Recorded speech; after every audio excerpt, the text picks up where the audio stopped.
এই বাচ্চার কথা কেউ মনে রাখবে না, এই বাচ্চাটার কথা কেউ মনে রাখবে না। 3 মাস পরে, 6 মাস পরে, 1 বছর পরে আরো নতুন ইস্যু আসবে, আরো নতুন পাপ হবে, আরো বড় বড় ঘটনা ঘটবে। এরপরে মানুষ এই বাচ্চাটাকে ভুলে যাবে। তো এই বাচ্চাটা কি তার মৃত্যু যন্ত্রণা ভুলতে পারবে?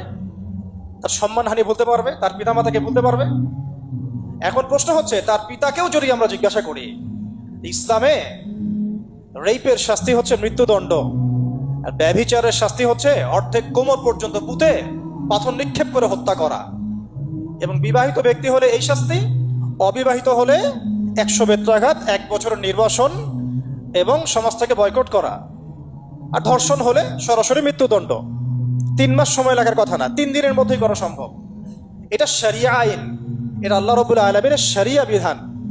এখন তারাও কি এটাতে রাজি হবেন? যারা শোক প্রকাশ করছেন তারা কি এই বিধানটা কার্যকর করতে রাজি হবেন? যে ধর্ষককে সবার সামনে প্রকাশ্যে মৃত্যুদণ্ড দেওয়া হোক, শরিয়া আইন কার্যকর করা হোক? রাজি হবেন না। কারণ আপনারা বলবেন এটা করতে গেলে বাংলাদেশ থেকে মৌলবাদী রাষ্ট্র হয়ে যাবে। তো সমস্যার গোড়ায় আপনারা যেতে চান না, ডালপালা নিয়ে নাড়াচাড়া করেন। জেনা ফ্রি মিক্সিংটাকে উন্মুক্ত করে দেয়া হলো, ছেলে মেয়ের অবাধ বিচরণটাকে উন্মুক্ত করে দেয়া হচ্ছে। একটা চরম ক্ষুধার্ত মানুষদের সামনে যদি আপনি খাবারকে উন্মুক্ত করে রাখেন, এরপরে যদি কেউ জোর করে খাবার খেয়েও ফেলে, শুধু কি আপনি খাদকের দোষ দিবেন? পুরো সিস্টেমটাই দায়ী, পুরো সিস্টেমটাই দায়ী। এখানে আপনি নারী পুরুষকে অবাধ মেলামেশা দিয়েছেন, ফ্রি মিক্সিং এ দিয়েছেন, একদম ছোটবেলা থেকেই, স্কুল লাইফ থেকে, কলেজ লাইফ থেকে, ইউনিভার্সিটি লাইফ থেকে, জব সেকশনে, এমনকি রাজনীতি করতে গেলেও কর্পোরেট সেকশনে, ব্যবসায়িক সেকশনে, অফিস আদালতে, সব জায়গায় ফ্রি মিক্সিংকে অবাধভাবে আপনি উন্মুক্ত করে দিয়েছেন, আমরা উন্মুক্ত করে দিয়েছি। এর উপরে ছড়িয়ে দিয়েছি পর্নোগ্রাফি। পর্নোগ্রাফি সবার ফোনে ফোনে।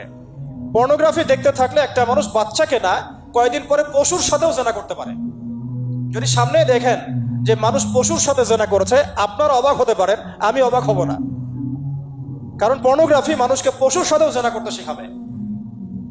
বাচ্চা তো কিছুই না। এর উপর আছে বিবাহ বহির্ভূত সম্পর্ক, ব্যভিচার, জিনা, ফ্রি মিক্সিং, ভ্যালেন্টাইন্স ডের মতো দিবসগুলো পালন করে ছেলে মেয়ের অবাধ মেলামেশা। আর এই জেনাগুলোকে আমরা বলছি গাছে আসার গল্প, যেখানে ওর উপরে 100 বেত্রাঘাতের শাস্তি অলরেডি মজুদ হয়ে গেছে। আর কতগুলো যে জেনা হয়েছে এটা তো আল্লাহ পাক ভালো জানেন। একটা দুইটা তো করে নাই, একটার পর একটা চেঞ্জ করেছে। বিবাহিত ব্যক্তি পর্যন্ত অন্যের স্ত্রীর সাথে জেনা করেছে।